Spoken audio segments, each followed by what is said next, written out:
समोरची व्यक्ती बोलली, त्याचा फार त्रास झालाय. परिस्थितीला सामोरं कसं जावं हे कळत नाहीये ना तुला?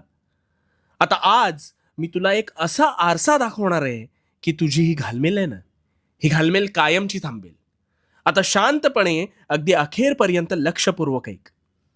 तू जिथे कुठे आहेस, ह्या जगात ह्याच क्षणाला कुणीतरी खूप खुश असेल, कुणी दुःखी असेल, कुणाचे पोट भरत नसेल, तर कुणी ऐशोआरामात जगत असेल.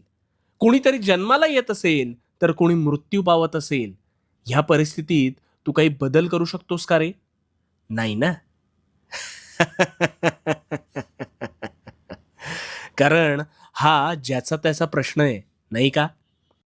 मग कोणीतरी तुला बोललं आणि मग तू तेच मनात गिरवणं, ह्याने तुझे प्रश्न सुटणार आहेत का? त्याने समोरच्याला काहीच फरक पडणार नाही. त्याने परिस्थिती बदलणार नाही. मग